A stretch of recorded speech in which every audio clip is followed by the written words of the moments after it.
बहुत समय पहले की बात है। एक राज्य में एक राजा राज किया करता था। उसकी 4 बेटियां थीं। सभी बहुत सुंदर थीं। वो अपनी सभी बेटियों से बहुत प्रेम करता था, इसीलिए उनकी सुरक्षा का खास ख्याल रखता था। किसी भी राजकुमारी को महल से बाहर जाने की इजाजत नहीं थी। वो हर समय कड़ी सुरक्षा में रहती थीं।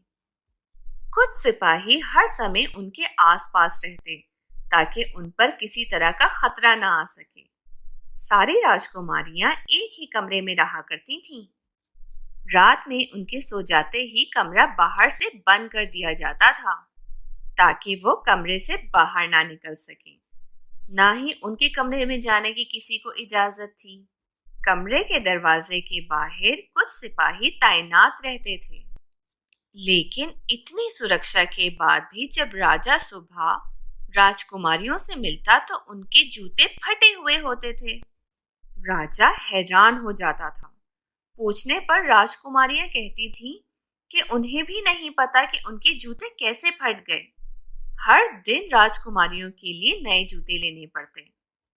हर रोज राजकुमारियों के जूते का फटना राजा को हैरान कर रहा था। वो जानना चाहता था कि राजकुमारियों के जूते कैसे फट जाते हैं। राजकुमार ने इस राज को जानने की बहुत कोशिश की, लेकिन सफल ना हो सका।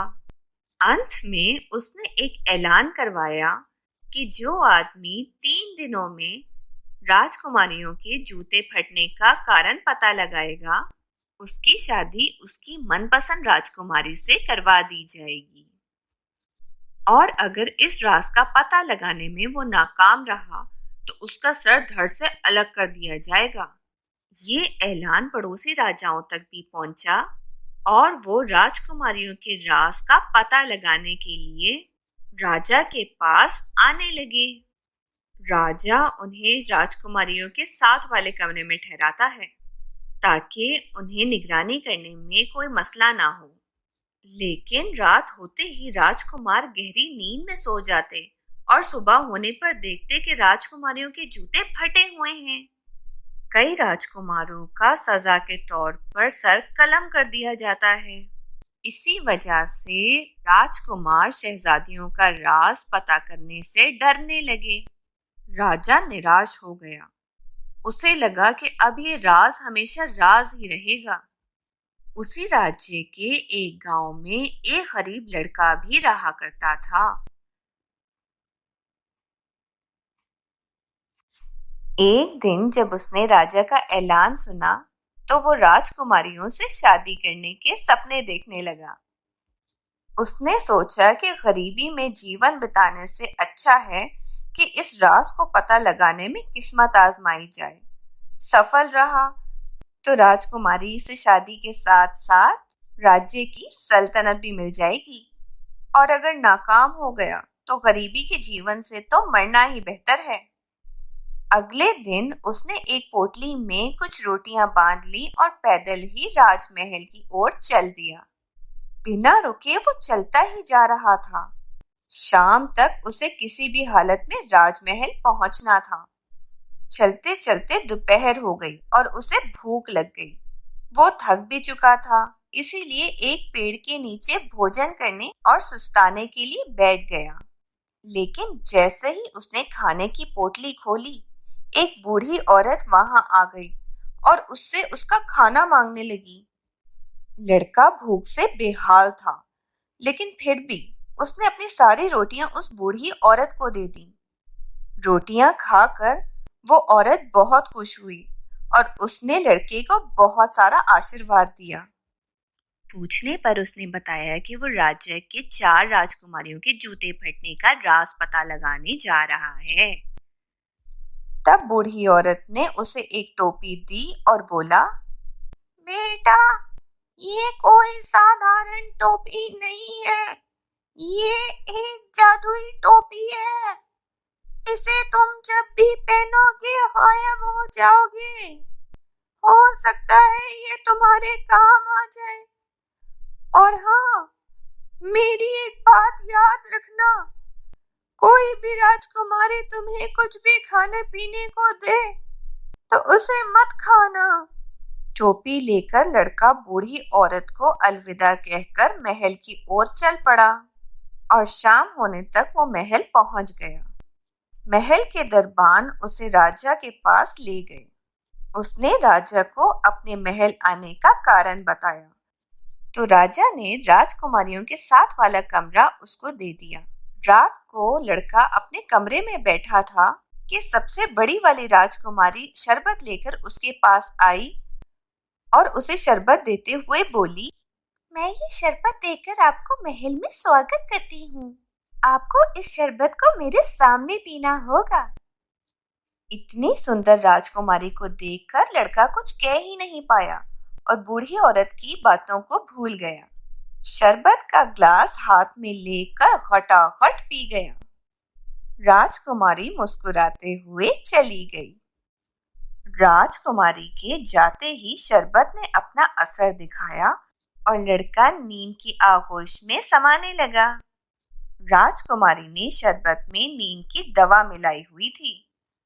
रात भर लड़का गहरी नींद में सोता रहा। सुबह उठकर जब वो राजा के पास गया तो उसे पता चला कि राजकुमारी के जूते फटे हुए हैं। राजा ने लड़के को बोला, अब तुम्हारे पास सिर्फ 2 दिन बचे हैं। इन 2 दिनों में तुमने राजकुमारियों के जूते फटने का राज अगर पता ना लगाया तो तुम्हारा सर धड़ से अलग कर दिया जाएगा। लड़के को अब अपनी गलती का एहसास हो गया था।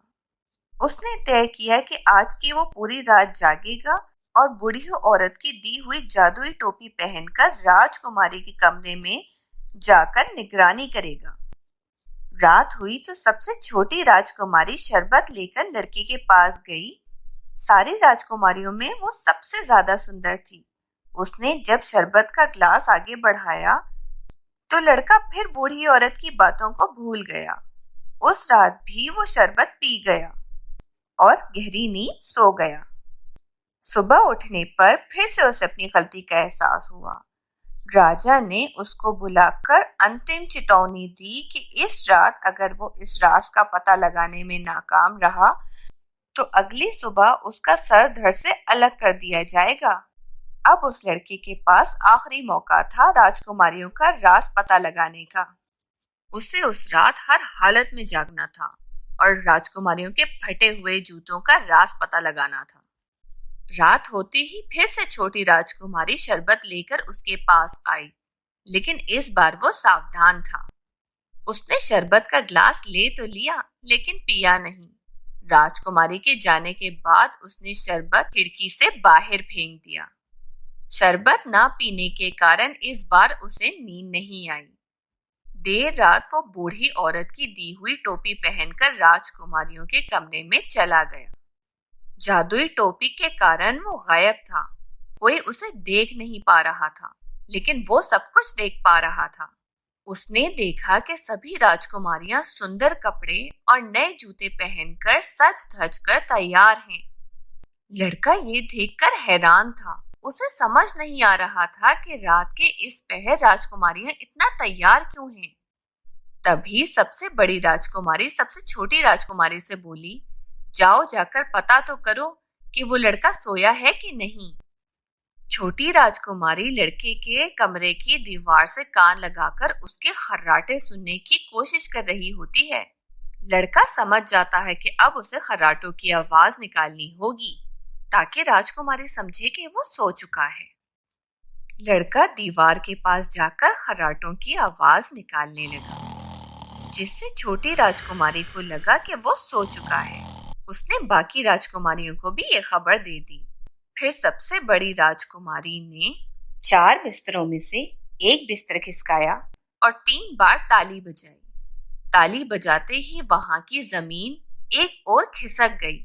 वहां एक छुपा हुआ रास्ता था, जहां नीचे की ओर सीढ़ियां बनी हुई थीं। सभी राजकुमारियां एक एक करके उस छुपे हुए रास्ते में बनी सीढ़ियों से नीचे उतरने लगी। लड़का भी इनके पीछे हो लिया। सीढ़ियां खत्म होने पर एक घना जंगल पड़ा। उस जंगल में लगे पेड़ों की डालियां सुनहरी थीं। लड़के ने एक सुनहरी डाली तोड़कर अपने पास रख ली। जंगल पार करके राजकुमारियां एक झील के किनारे पहुंची, जहां 4 नाव में 4 राजकुमार उनका इंतजार कर रहे थे। सभी राजकुमारियां एक एक नाव में बैठ गईं। लड़का सबसे छोटी राजकुमारी की नाव में बैठ गया। नाव में बैठकर राजकुमारियां नदी पार करने लगीं। छोटी राजकुमारी को अपनी नाव कुछ भारी महसूस हो रही थी। होती भी क्यों ना, उसमें लड़का जो बैठा हुआ था। उसने पास ही एक दूसरी नाव में बैठी अपनी बड़ी बहन को ये बताया तो वो हंसने लगी और बोली, लगता है आज वो नींद में है। फिर छोटी राजकुमारी कुछ ना बोली। कुछ ही देर में नाव नदी पार पहुंच गई। सभी राजकुमारियां राजकुमारों के साथ नाव से उतरी और आगे बढ़ने लगी। कुछ ही दूर रोशनी से जगमगाता एक शानदार महल था। उस महल में संगीत गूंज रहे थे। राजकुमारियां महल के अंदर चली गईं। लड़का भी उनके पीछे पीछे महल में चला गया। वहां उसने देखा कि कई लड़के लड़कियां एक साथ नाच रहे हैं। राजकुमारियां भी राजकुमारों के साथ नाचने लग जाती हैं। लड़के को अब 4 राजकुमारियों के जूते फटने का कारण समझ आ गया था। वो एक किनारे पर खड़ा होकर सबको नाचता हुआ देख रहा था। थोड़ी देर बाद उसे भूख लगने लगी। उसने देखा कि उस कमरे के एक किनारे पर रखी हुई मेज पर ढेर सारे पकवान सजे हुए हैं। उसने एक मिठाई उठाई और अपने मुंह में डाल ली। उसी समय सबसे छोटी राजकुमारी की नजर उस पर चली गई और उसने मिठाई को हवा में उड़ते और गायब होते देख लिया। ये देखकर राजकुमारी डर गई। वो सबसे बड़ी राजकुमारी के पास गई और ये बात बताई तो वो बोली, लगता है तुम आज खुली आंखों से सपने देख रही हो। छोटी राजकुमारी क्या कहती, वो चुप हो गई। इधर लड़के ने वहां के बर्तनों में से एक सुनहरा प्याला उठाया और अपने पास रख लिया। राजकुमारियां रात भर नाचती रहीं।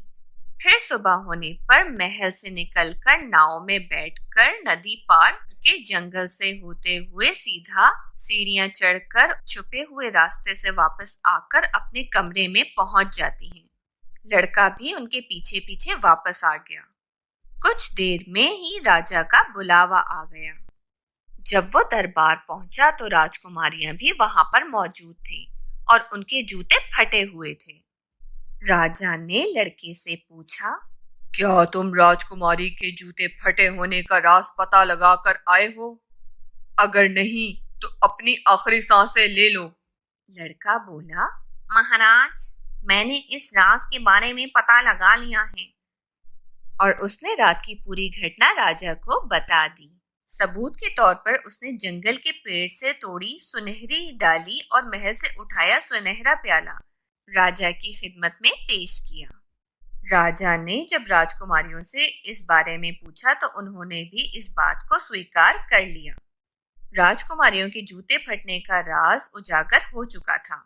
राजा ने अपना वचन निभाते हुए लड़के से पूछा कि वो किस राजकुमारी से शादी करना चाहता है। लड़के ने सबसे छोटी राजकुमारी से शादी करने की इच्छा जाहिर की।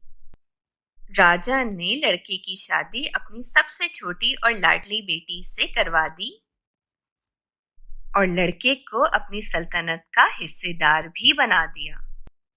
और इस तरह अपनी नेकी और अच्छे बर्ताव से एक साधारण लड़का राज्य का मालिक बन गया। बच्चों, इस कहानी को लाइक करो, अपने दोस्तों के साथ शेयर करो और हमारे चैनल को सब्सक्राइब करो।